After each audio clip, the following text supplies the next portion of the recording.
All right. All right, buddy. You ready, buddy? I didn't hear what he said. He said good to go. Oh. Does that mean we're rolling right now? Oh, you've been rolling Well, you can't air none of what I said about business shit. All right, you ready? I am. The numbers are moving, which means that the podcast is officially on. Dun dun dun dun dun. Bum bum. Dun dun dun dun dun dun. Is that really? That's not really like beginning of podcast music. It's all right though. You do you, man. It is for this one. Dun dun dun dun dun dun. We'll do weird music. Dun dun dun dun dun dun dun. Bum bum bum. Wolf and the Prince. Dun dun dun dun dun. There. See? It's like a French 80s action movie. Tell me in your brain what was happening in the video part of the opening segment of that. It was like a mini. Were we in a car? Yeah, Mini Cooper. Yeah. In like cobblestone streets in like Capri, Italy. Like. Was it quick cuts? Yeah. Very 70s. Yeah.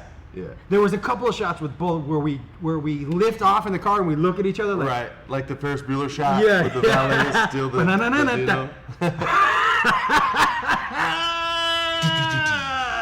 Cobblestone? Are we on Check Cobblestone? the video for the slow motion. You guys just missed listening to the Are we on podcast. Cobblestone streets? Yeah, for sure. Don't you Old think streets. so? Old streets. Am I wearing a fedora? If you were, it blew off, but it was one of the white straw ones, Yeah. like the vacation ones. That's what you wore. Like Belloc from Yeah. Indiana Jones and Raiders of the Lost Ark. That guy. What is the worst headgear you've ever worn out in public? Can you think of something like I mean, other than like having purple hair. What? Oh yeah, I had like when I finally got out from under. By the way, Joshua. Freddie Prinze. When I moved to California first, and I was like away from my mom. First thing I did was rip all the color out of my hair. They bleached it white, and then it was like blue and purple. And I loved punk rock when I was a kid. And my uncle saw me, my dad's manager, who was Richard Pryor's manager. We've spoken about him a lot, and he's so smooth and so sharp. And we sit down to have lunch, and I'm waiting for his reaction. And he's so cool that he goes, I like your hair. I like it very much. I go, you do? He goes, this is what you need right now. So this is what you need. And he didn't give me the reaction I wanted. And by the end of it, like he totally had me sold on going back brown because he was like, it's going to limit the type of roles you're able to go up for. And da-da-da-da-da. But he was just played it so smooth like a poker player. And I was like the fish at the table that the shark was going to eat. And by the end of it, I was like, cool, so I'll die back brown. I was like 18. Dude, when my oldest son when Trevor was 8, he wanted to dye his hair blue. And I was like, smart man. And I go, cool, like man. me. I go, yeah, let's do it. And he goes, yeah. I go, but I'll tell you what. I said, let's not do the permanent dye. Let's do the one that I can spray in. And I said, why don't you go to school for a day, see how that goes, and then come back and let me know if you want it permanent. Ass all beat down. Yeah. Oh, I knew how that was going to go in elementary school, right? Oh, yeah. So he goes, and he was wearing some shirt that kind of made him look like a Jedi. You know, a flowy kind of with a hood. You know what I mean? Like long, like baggy sleeve. You know? The hoodie that's too big for you. Yeah, and the blue hair. And I was like, go to school. I'm totally for your blue hair. When we get you out of the car and walk you to school, walk you to the class, I'll let everybody know you got blue hair. Oh, that hood was up. Oh, right? yeah. You know when you like pull the strings on your buddy's hoodie to make his whole face squish? For sure. So I go, man, let's blue hair it. And he goes, yeah. And he was psyched. I was psyched. I was pretty sure how the day was going to go. Oh, yeah. Everybody was hyped to fight Mike Tyson until they fought Mike Tyson. Mm-hmm. And you know what? Especially at that age, if you show up with blue hair, some people are going to say some shit. Oh, third grade is no joke. No joke. And I wore corduroys, and I fought because of that. Yo, Yo, that sound makes me want to hit you. You don't understand. When boys did that to me, I wore corduroys after about like the 6th week of like guys were getting shoved up against lockers like, hey man, make that sound again. But as you were shoving up against the locker, it was like, hey man. It probably was. But I was yelling loud. Like I had enough of that, man. Kids are rough. My man came home, but when I picked him up at school, Hoodie up and tight, just like you said. It was even tied because people had been pulling it off his head. Like, hey man, let me see your head. Yeah, Nope. yeah. Tie that shit up, double knot. So I was like, hey man. No eyebrows. No, it's like down just, over. right? I go, hey man. I go, fuck it, let's go, because we had an appointment set up. We didn't really. No. To go get his hair dyed blue, because I told him after school we'll go get it permanent. Oh, hype. You're a hype Yeah, man. I'm psyched, Gonna dude. get this hair dyed blue. Whoa, let's go blue. Jacob was so psyched. He's gonna go blue hair. Right? So This man gets in the car. he gets in the car. I go, That's you all ready to right. go? He goes, we're going to wash it out. I go, no, we got a haircut appointment. Chin on his chest. Yeah, he was like, I don't want blue hair. I go, okay, sounds good. He's all mad at you now instead of you getting mad. It's perfect. It was. Oh, this stupid hair. We're just going home. Yeah, man. It was perfect because, we know. But if I had told him no blue hair, he would have wanted that blue hair. Oh, and by the way, I got nothing against him having blue hair. Honestly. You just knew he'd look like a dipshit, so you're like, I'm gonna do the reverse moves on him so he doesn't look like a dipshit. Yeah, I just knew what comes with it. And it takes a very confident third grader to be able to take shit every day. I don't know a confident third Exactly. So for me, when you do that, it's like, you know what I never liked? And it's like when Nazis. Angelina Jolie gave her 2-year-old a mohawk. I remember that. I've seen a lot of parents do that. So for me, you're treating your child like an accessory. I get that. I've probably had those same thoughts. And now I've also flip-flopped on it where I'm like, fuck it. Totally They're- fuck it. But it's their is it? kid, if But they wanna is it do- for the kid? It might be. Like, that's why I'm able to say F it, right? Right. Because I'm like, what the kid might have wanted. But I hear Rocky go, Dad, you know what would be cool? Let me give you a mohawk and I'll get a mohawk. Like, he said that. But he can speak. But he doesn't know Yes. the other side of it, right? So there's sometimes I'm like, man, what you doing to your kid? And I get the accept. And other times I'm like, it's your fucking kid. Totally your kid. But by the way, you know what? But I'm more with you on that one. Did I ever tell you? What are we going to talk about today? Let me tell you one last story and then we're going to Okay. Jacob Wolf and I were talking about getting a tattoo together. All right. When was this, though? A year and a half, 2 years ago. Okay.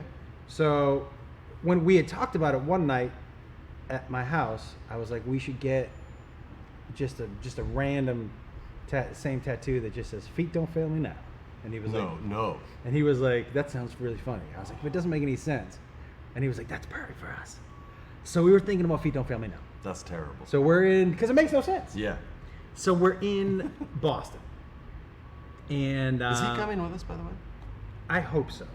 Man, tell him I want him to also. I hope Put so. pressure on him. Guilt him. We're in Boston. Yeah.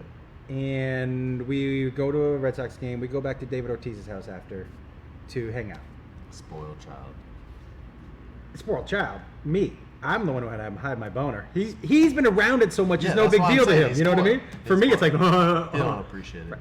So we're at Dave's house. It's late, and he's like, "Hey man," David's like, "Well, hey, my tattoo guy's coming over to get a tattoo later." Yeah, I can see that you don't have it, and I'm so glad for the end of this story. We're in the parking. We're in his garage, and he's got a tattoo chair. He's like, "You guys decide what you want." I go, "Jakey." I go, "First of all, I can't get a tattoo with you without your sister and your brother here.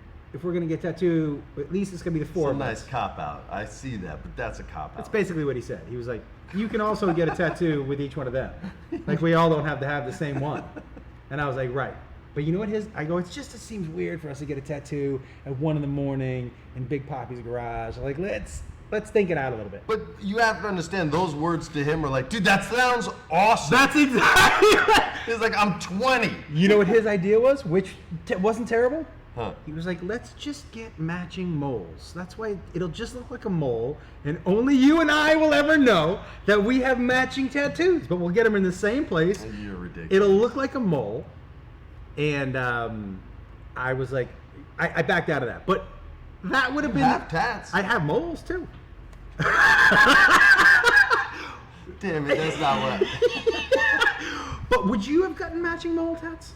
No, I would not get a mole. I would have gotten something. Feet don't fail me now. No, it wouldn't have been a random fucking joke that I have to look at 30 years later as like your son, and you just said something that pissed off my wife, and you don't follow the same rules with your grandkids that we do, and now I gotta see Yeah. people. No, I think forward though. What would if I you? think long term with almost. No, I don't say all But the you time. have a tat. Yeah, but that was the year I was born. The animal that I was, which was a dragon, 1976, and it's in the shape of an 8, which was the day I was born. And I've always been obsessed with Eastern culture. John knows, like, I've always been jealous of Asian people. I've always wanted to be Asian. I don't know why. It's just my thing. My daughter too. Yeah, it's just sometimes you respond more to one culture than another, and like all the shit I love, they do great. Yeah. So I just have always been drawn to it. So that's where that came from. But I wouldn't get like rinky dinky doo. Hey, Charlotte, doesn't that say nah? Because that's the What's response. rinky dinky do? Same as fit don't feel me now. It don't mean shit. Rinky dinky do. You may as well make shit words up. By the way, have you seen the clip of you from Scooby-Doo circulating around the internet? You dancing? Oh, yeah, someone did that. They did another Star Wars one with Down to You with me and Selma Blair. And So good. The bartender not wanting to serve our kind around there. It's but so yeah, good. I saw. But that's like just 13 like. Yeah, little it's like 13 of glory, or seconds. somebody tweeted it to me. It's so good, man. I didn't even remember this. I was like, "Is that me?" I was like, "What?" I had no. It was so long ago. Can man. I ask a stupid question? When you're doing a movie with something that's not there, Scooby's not there, is there an actor standing there for your eye? It would depend. level? The circumstances would dictate whether it was a tennis ball because it was green, right? Uh-huh. Whether it was just a voice and you're Explain. just What do you mean green? Oh, green screen. It was CGI and it wasn't at the level that it's at now. So it was either pretending to look at something that's not there and having a conversation, which was like what we did on the airplane, Fred and Scoob on the airplane when Scoob punches him in the face. Does someone read his lines for you? Yeah, there was this Australian guy, and we talked about this a long podcast ago. His name's Neil, and he was the stunt, one of the stunt guys on the movie, and he ran the stunt boat show at like their Universal Studios down there where we shot the movie. And he had a great Scooby voice. So he went from being the stunt guy to the actual voice of Scooby in the movie, not just the voice there on the set, which was crazy. But he did both. He did both films for us. And did he, when people read for somebody that's not there, and I don't think people who are By in the way, movies- this happens without CGI too. Sometimes the actor bounces and you just have somebody reading the line and you're looking at a piece of tape on a wall. Wait, what? Oh yeah, like Wait, on a what? close-up. When there's a close-up there, the other actor is not always there. Sometimes it's a kid who's on an hour restriction because of school and stuff. Sometimes the actor had to bounce. Sometimes the actor is just a dick and didn't want to be there for the other one. Like So that what- happens all the time. How are you giving your best read if you're not reading to a person? That's Do you know what I existed mean? since the beginning of film, though. Since- Really? Oh yeah, since long before I was making movies, since before Marlon Brando was making movies. I guess I just always assumed that the actor was there. This will tell you how many movie sets I've been on, everybody. I mean, a lot of times they are. I would say much more often than not. But I've been in movies like there were times where Sarah was work, man. It was like a 15-hour day on Scooby, and I was like, babe, go home. And she was like, no, I don't want you to have to act today. I go, I'm talking to a fake dog. Like, yeah. there's tape there. Why Yeah. can't there be tape there? And I was like, go home, go sleep. And so, like, sometimes it's other actors saying, like, yo, dude, you put in your 12 hours, bounce. Like, I know you're tired. And somebody reads for the tape? Although there have been times where I was like, hey, I know this scene. I know their dialogue. There have been times where we sent this other actor or actress home that I was working with. And I said, look, man, I know the scene better than they do. I was like, I know all their lines. I was like, you don't even need anybody there. I was like, I can just do this based off, what we covered on their side. And the director was like, are you serious? I was like, if it doesn't work, then have the script supervisor read it. But I'd rather act it in my head. Yeah. And I was like, and you'll register thought. The camera's registering thought. And I learned this from Brian Dennehy. It doesn't matter what you're thinking. You could be thinking of your laundry. The camera only sees that actual wheels are turning in your brain. I said, so you'll get some, great moments for that. I know exactly what this person did. I was like, and let's just plus that. I go, and if it sucks, then let the script supervisor do it. But I would rather act it out than the script supervisor just read it. Is it easier as an actor to just read the lines yourself, or to have somebody? This is no knock on script supervisors, but Script somebody supervisors who's not gonna an tell actor. you I'm not an actor. Right, They're somebody not who's gonna not an tell actor. you. Is it easier to have somebody read back dead lines, or just for you to do it yourself? If you've already established the scene and you already know where it's going to go from the master shot and then the closer to shot, and then you shot the other actor single and then they had to leave for whatever reason, legit or illegitimate, right? Once you've established it, it's super easy. If it's at the beginning, because the way they had to shape things, it's only going to be a single here, then it's harder because it's a lot of guesswork. But once I've seen you do the take 20 times, I know how you do it. Is that like voiceovers? you're just reading your lines. You never voice over with other people, It's right? different. On Rebels we did, and that was one of the reasons the show was so damn good, because it was people working off each other, looking to one another, bouncing ideas off one another. I know on cartoons like Guardians of the Galaxy, they do that as well, and there's a lot, but video games, it's rare. Video games, it's almost everyone that I've been involved with, and all my friends who have done them, it's always you in a booth by yourself, responding to lines that have already been recorded, that if you're fortunate enough, they'll play back. But the voiceover stuff that when you play for an animation, right?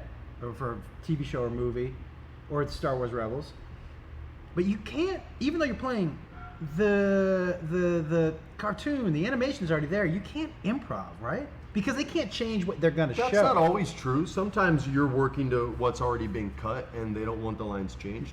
But anytime we had opportunities, Dave Filoni would always say like, hey, I'm reanimating this anyway. Oh, okay. Or, I'm just doing the face here, so if you want to throw something out on the third take. Like, the way we would do it with Dave, and everybody on the show ended up sort of, from the beginning to the end, falling into the same thing. We would do the whole scene, like 3-4 times, and then if there were certain lines that Dave wanted to pick up in a different way, based on animation he was going to do, he'd say, hey, give it to me 3 times, however you want to do it. And one of those 3 are the way he wants it. Yeah. And then if he was still like feeling green, he'd be like, oh, look, we're reanimating Steve. He'd let Steve do this a lot. Anything you want to throw in there, just do it. And Steve would just pop out a line in his head, and all of a sudden, like, it was just gold, right? Yeah. And sometimes he'd use them, and sometimes he wouldn't. So it just depends on the situation. They had a bigger budget, so maybe that allowed them to float a little more, and maybe on the tighter budgets you have to lock in.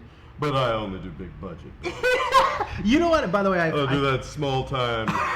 Let me lock you into this. I think people would be surprised who are listening to this, who aren't involved in Hollywood, or how the things that this is going to sound basic as fuck, and it's something like duh, but in my experience, the shows that are the best shows are the ones that allow the creative people to be creative. Does that make sense? As opposed to rigid, being, hey, there's a little bit of play here. I don't know about that. I don't know if we know enough shows. I'm just talking about the ones I've been on. For example, Okay. like for The Simpsons, no network notes. He didn't allow network notes. You're allowing the creative people to be creative. At a certain point. Yes. Yeah. Oh, it was after season 1 for The Simpsons. Okay, well, I know the story too, though, where once they hit, he was Yeah. like, "Yeah, I'm done with He that." did. And eventually they quit. But one of the things that's great about but it HBO did start like Yes. it started with everyone else. But one of the great things about HBO used to be is that they were heavily involved in development. Mhm. But once the show was on, they let the creative people be creative, and they really pull back from the notes. They did huge with that. I mean, their very first show they did that with was a show I think from the late '80s called Dream On. Yeah. It was a Oh, John remember Landis show, and it was like an adult sex comedy Yeah. kind of show. And I spoke with John about a different project we may be actually doing together, hopefully, if all the stars align. And we were talking about Dream On, and he was talking about, the days he loved making TV versus when he just put his name on a show. Mhm. And he goes, once people who had never done what we did started giving notes as if they had, that was a wrap. Yeah. And it's exactly what you're talking about. Like HBO was so cool, and so he was heavily involved in that. But there are other shows that were network shows that have his name on it, but he was like, yeah, but I didn't do anything. So that's like, you know what I mean? So Yeah. what you're saying is dead on in that regard. Yeah. It's interesting, man. For a town that is built supposedly on creativity, a lot of times the creativity gets sucked out. Well, I'll say this to you again, my man, because you're not remembering it, so I'm not as good a teacher as my Uncle Ron was to me. It's show business. Yeah. Which word's bigger? Yeah, business. And it always has been. Mhm. We just think that it was better back in the day. Like, Yeah. I hear these stories like, oh, I left the business because it's not the way. Yeah, so did people in the 60s when it was different in the 50s, and so do people in the 70s. Yeah. Like, every generation goes through this. It's why, like, when people shit on millennials, I'm always like, man, that's so stupid. We got shit on in the exact same way. Your generation, you don't work as hard as we did. Yeah, no shit, you worked really hard, and you made life easier for me. Thanks, dick. Yeah. That's what we put in time for, is Yeah. to make the next generation not have to suffer all the same shit we did. They're gonna suffer in their own way. And so, like, and people I love and know I've heard be guilty of this, like, fucking millennials. I'm like, man, you were one too. Like we were in a movie together, and the business was like these young fucking actors. They don't appreciate shit. I appreciated everything, motherfuckers. But it's still like, it's just a tag that we throw. But this business has always been what it is. Every once in a while, creative people break through, but for the most part, it's business. And that's why the creative people shine so bright, even if they're not that great, because there's so much mainstream out there. And people are getting more selective with their tastes as the means to gather your entertainment has changed through streaming and TV and cord cutter generations and all that. So you get to see people who now specialize. Now there's like a network for science fiction movies. That shit used to get laughed at and was, you know, just completely ridiculed and panned off as Roger Corman bullshit, right? Roger Corman, if you don't know, Google him. He was a horror film, like B-movie legend in this town. I think he's still alive. And also Google Harvey Korman, super funny. And like now you go to the Sci-Fi Channel, and a lot of what they do is right around that level, but it's more mainstream now. More eyeballs are on it that are like, yeah, I don't care if it's corny, I love this shit. Same way I love They Live, you know what I mean? Like I know that Big Trouble in Little China's corny as fuck. That's dope, and I love it. And because there's so many different ways to get that entertainment, other people go, yeah, motherfucker, I think it's dope too, and it creates entire networks, entire channels. You know what I mean? So that's sort of the new space and the new world we're in. You want to do the rundown? Yeah. Oh, and by the way, we don't have to wrap today. We're already like 30 minutes. I have a crazy question for you that we don't have to answer this week, but I want you to put it in your mind. What up? It seems to me that Star Wars fans and comic book fans equally intense, but the comic book fans, I you know, in comic books, I was a huge Thor fan, right? Yeah. Thor had an alter ego. He was Dr. whatever his name was. He had that cane. He would hit the cane. He would turn into Thor. Dr. John? Not Bruce. If John's here, Blake? Somebody Blake. I wasn't a Thor guy. So, right? So he was Dr. somebody Blake. Bang! And he would turn into Thor. They got rid of that for the comics. Yeah. For the movies. For the movies, yeah. He's just the god. Tony Stark just comes out and says, I'm Iron Man. Yeah. So they've gone completely off origin stories. And comic book fans are like, okay. Star Wars fans are not. If you went off story, they would go a little crazier. Yeah, but why do you think why it's a great question. Why do you think the origin of the comic book fan, they're not as entrenched in it? The main thing that I can equate it to, outside of one is a religion, one was an escape, right? Like comics were an escape for us. Yeah. Star Wars became a religion, almost like Harry Potter could get there one day. It needs another 30 years. What is it about Star Wars that you think that people... Well, I've said this before, and I catch a lot of heat for this on social media, but Star Wars had a drastic change in the way it told stories. It was about an average, out-of-shape white dude with nothing going on in his life. No muscle tone. No girlfriend, right? No good job. Everything fucking sucked. And this average human being in an incredibly short amount of time becomes the only person in the galaxy that can defeat Darth Vader. A lot of human beings related to that protagonist. A lot of human beings, because the average person is, and I'm not stealing from Richard Jeni, I'm quoting Richard Jeni, the average person is, well, average. Yeah. And that's not an insult. That's why they make character. George Lucas is a smart motherfucker. He's creating a character, a protagonist, the same way Shakespeare did. Like, what can people relate to the most? This is the stereotype. He uses only archetype characters, just like Shakespeare.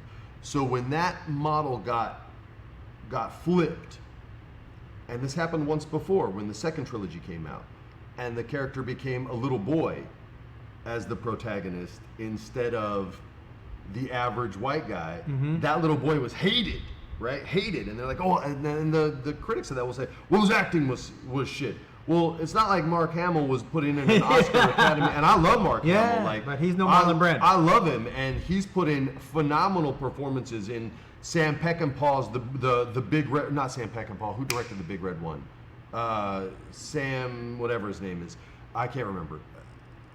oh, I'll remember what I stopped thinking about. But he puts in an amazing performance of that. His Joker is still the best Joker in cinema, TV, film. People like, love his Joker. Better than anyone, okay? Like, it's so much more three-dimensional than anybody else has come even close to. Right. So he's had his great performances, but Luke is just, it's relatable. It's not that it was, the Shakespearean performance of all Shakespearean performances. In the third now trilogy, the protagonist is a girl.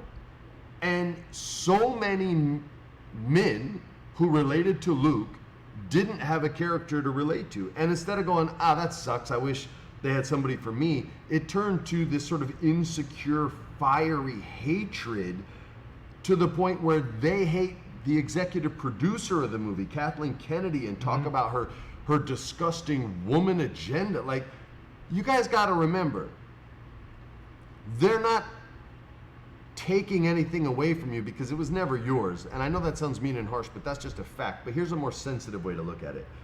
Like, black people and women and Latinos and Asian people and Indian people, they're not looking to take, they just want the same. And to argue against people getting the same is fucking ignorant and psychotic. Now, if you want to say business-wise, more average white people buy tickets than black people simply by numbers, that's an argument to make, but there's plenty of analytics. People can just go, look at the Black Panther.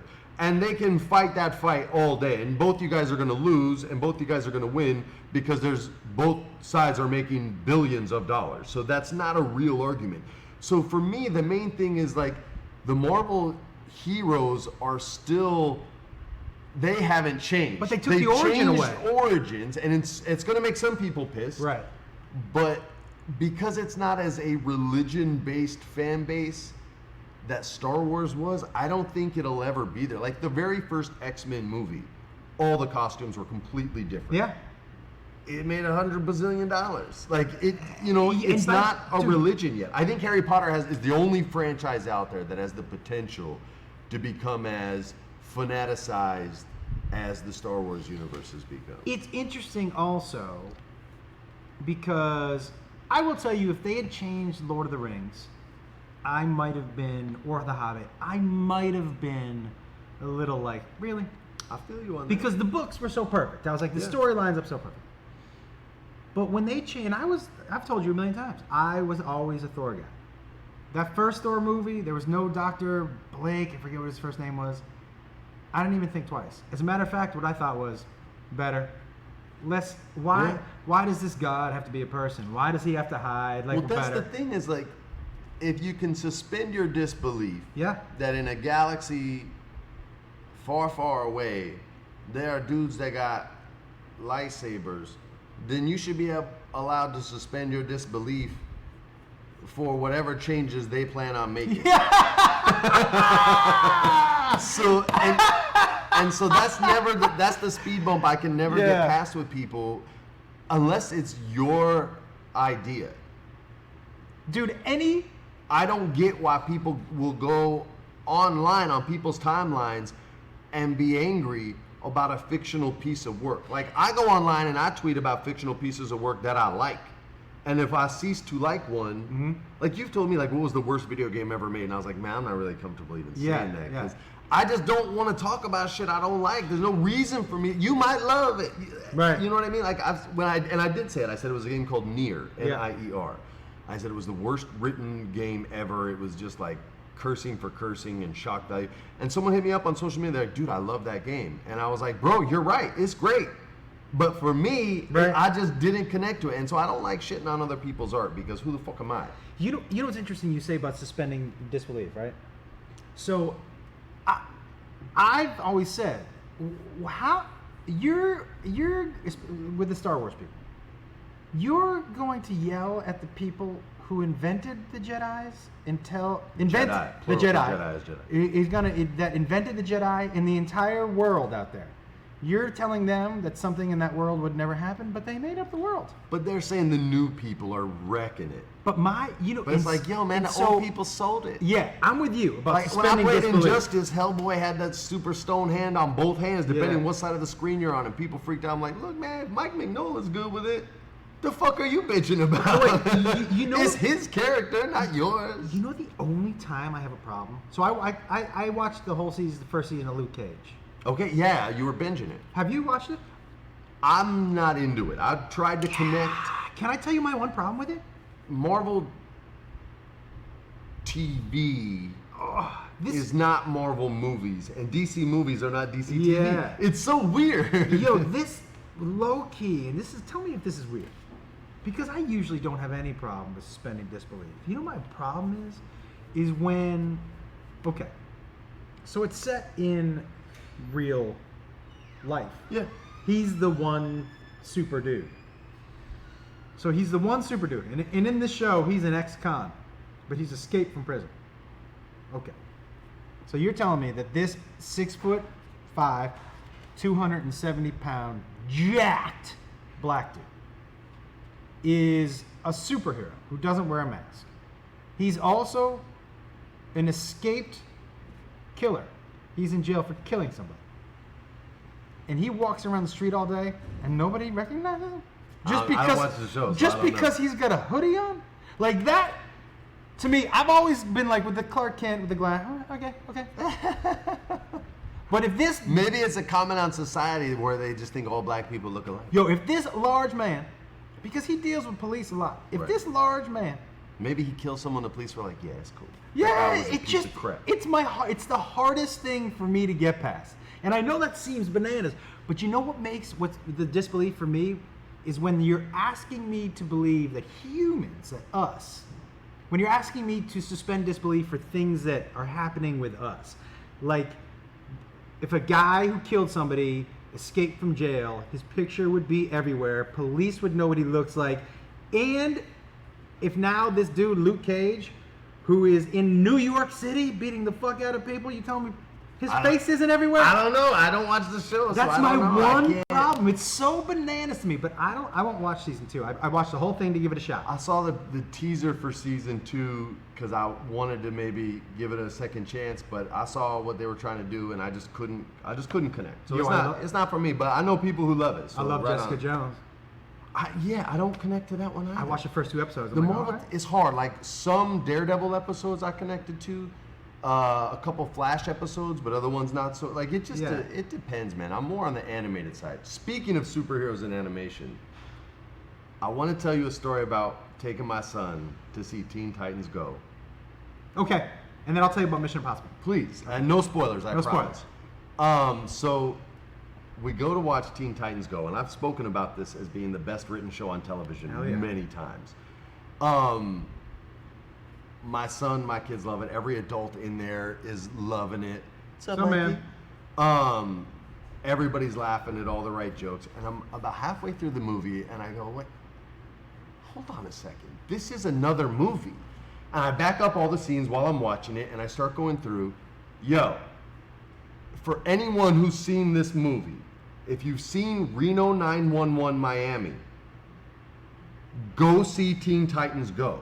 It is Get out of here. I'm telling you, John, it was so weird. It is the exact, I guess I'm giving spoilers.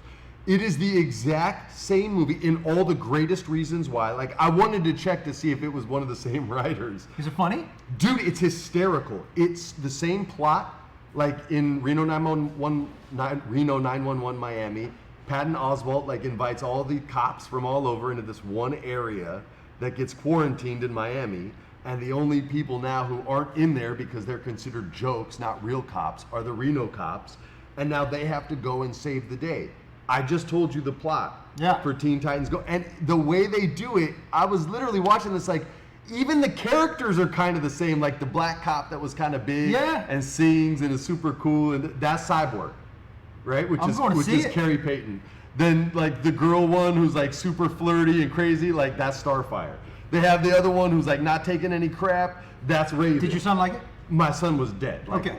He was dead laughing the whole You time. like it as much as your son? Like, is it one of those movies that for grown-ups and kids? We're laughing at different jokes. Yes. Yeah. But yeah, Yeah. I'd say he's laughing more because there's more fart jokes in it. But he was. Your son and I have the same sense of humor. Oh, dude, he was dying. My daughter came with her best friend. She was dying, and my son's best friend came, and he was dying. So after the movie, I take the boys to the men's room so they can go to the bathroom before we drive home. Otherwise, I go, "Can we stop? I have to go to the bathroom." Yeah. So they're gonna share a stall. And I go, "Are you sure we can use the urinals?" And my son goes, "No." And I'm not gonna say the boy's name, but he goes, "No, my friend and me." He goes, "We pee in the same toilet all the time." I go, "Okay, whatever." I did that with my best friend Yeah. Chris, right? And so they go in there. He's 5, so I'm in there with him. I lock the door. They start peeing, and my son goes, "Man, my penis is way bigger than yours." And his buddy looks down. And he goes, "Josh," I'm like it's everything I can do to not laugh the way you're laughing right now, right? Because I don't want to hurt the boy's feelings. This dude is so cool though. He looks down, he goes, "Yeah, it is, but I can still run faster." And my son Rocky, Appropriate response, by the way. my son Rocky, he's so cool. He's not meaning it in a bad way. And here's how I knew.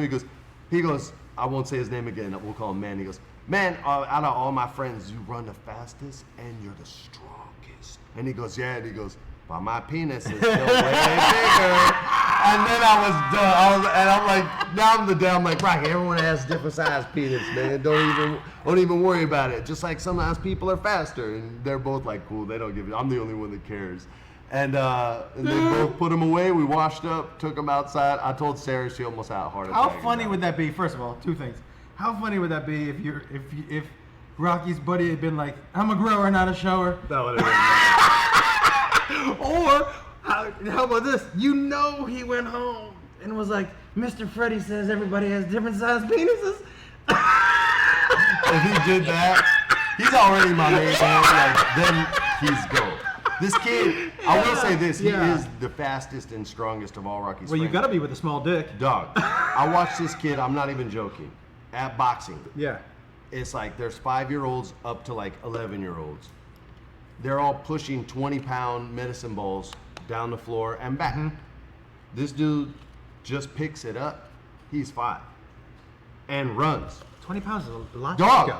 I'm not joking. That's not just a number I'm guessing on. He was 5. Wait, this was is it a even medicine ball? A medicine Those are ball. all- Dog, he puts his arms around it, lifts it like a world strongman He doesn't go competition with under? the boulders. No, like his natural instinct is to wrap his arms around it and basically squat it up, like without any coaching, anything. And then he just runs back and forth while other kids are struggling, just rolling it and sucking wind. This kid plays soccer. Yeah. He's younger and smaller than everyone. Kids bump into him, they bounce off. They're bigger, but he's dense, dude. Tell Rocky, this is a kid who already knows, man, I got a small dick, so I gotta make it up for it in other ways. Nah, he thinks his is good, man. He's cool. I'm telling you, he's not insecure. Kids like that aren't amazing, insecure. dude. He's like, "Yeah, it is bigger, but I'm faster." Like, it's Yeah. just a regular. If that was 2 grown-ups pissing in the same pot, like, Been a different conversation. "Yo, man, my dick's way bigger than yours." Yeah. Man, fuck you. And then, different you argument. standing there being like, "Why are we all in the same stall?" Yeah, I'm like, "Can I just go? Do I have to be here? Make sure y'all wash your hands." This is so embarrassing. Wow. All right. Yeah, how much time do we have? None. It finally happened, dude. What? The card just filled up. It finally happened. Okay. Do you know at what time? I mean, that's a cool way to end the podcast. I just had it when. Ding. So we have about probably 150 hours on there. So that's good to know that that's what we get in a card is 150 All right. hours. Well, we don't this have to talk into these anymore. Oh yeah, now we just got these. Yeah. Do you want Okay. to tell the people where they can find us in what, 2 weeks? Wait a second. Before we. Do we have another read you didn't tell me about? No. Let me just see what time it is. All right. So let me just go over one thing real Yeah. quick. 150 hours. That's good to know. Now we know. Mission Impossible 6, real quick. You're only going to be able to do it for the video. That's fine. Okay. You don't want to save it? Maybe we'll save it. Save it, dude. Should we save it? Not enough people see the videos yet. Way more people listen. All right. And I'll add an ending to it. You're going to do a sweet ending? I'll do a Yeah, I'll just add it on. If we didn't have a read, we don't know more. We don't know. We don't know. Look, sometimes the people get extra 20 minutes. And sometimes they get it under 20. We got fucked. They got fucked. Let me ask you this about when you take your kids to a movie. Are there movies that you don't take your son to that you will take your daughter to at this point? He wasn't old enough for Black Panther. He was 5. She was 8. Right. I can take her. She's a mature 8. Look, she had already seen Hamilton. When they say fuck and that, but she understands there's a vernacular that she uses and one that she's not allowed to use, and she's very cool with that. Like, she never says it. And she goes, Dad, they said a word on the radio. And she goes, but don't worry, I don't say it. Like, she's just cool. Whereas my son would be like, fuck, shit, Like Bart shit, Simpson. fuck, shit, fuck. And I'd just be like, dude, what the? Like, it's just, if he knows it's, this is the same guy who's like, Dad, I'm really sneaky. I go, oh, that's cool that you're sneaky. He goes, I snuck extra candy at camp today. I'm like, dude, that's stealing. Yeah. That's not sneaking. That's stealing. He's like, yeah. Like, he thinks, so I had to like break it all down for him. Whereas my daughter would be like, she would just never, that wouldn't cross her mind. Like, her boys and girls. Her moral compass is more established at a younger age. Right now, my son's moral compass is somewhere between Dexter, the serial killer, and Howard the Duck. He's like, that's his best is Howard, and at his worst he's Dexter. And that's it. Has your daughter's moral compass like that changed at all? Like, I know she's a very young girl, but has that changed? It's grown. Grown. It's grown, but we know who she is. Like, she's more sensitive about certain things right now that she was always sensitive about. And if she doesn't care about, she still doesn't care about. Like, she's very confident, very true, knows her sensibility, knows her sense of value. Like, she knows she's popular, but she doesn't like get joy in that. She's very inclusive.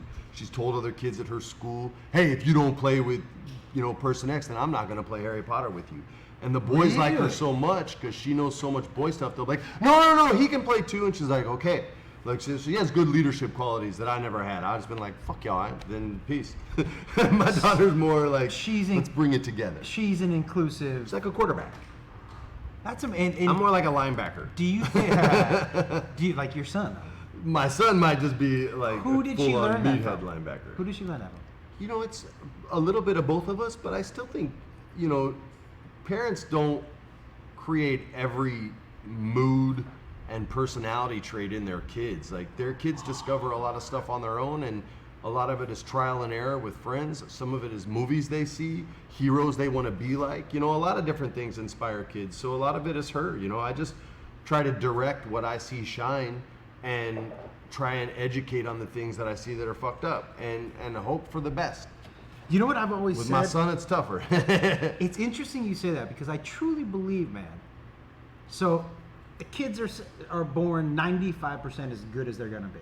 And okay, yeah, that's better. I like that. And who they are. That for sure. And who they are. And it's our job not to fuck them up. We're the icing. Yes. The cake's already now, delicious. it's possible to take away from that 95%. Yeah. Some parents can take away from it. Our job is not to, because no very rare kid comes out of the womb like, fuck you. Do you know what I mean? Like, some people are chemically imbalanced, but most people come out like, yay. Yeah. So then it's up to us, the environment we put them in, the world we put them in, will shape who they are and how they interact with other people. Or at least not shape them into us. Allow them to be better. them. Yeah. You know what I mean?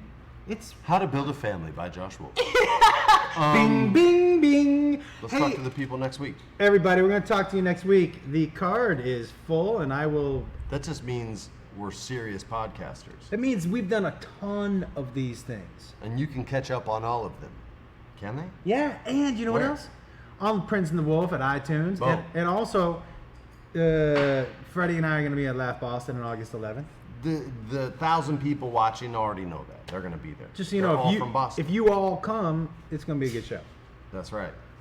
President Wolf. Like, Hey, hooray us though. I mean, yeah, dude, get out early. that happened.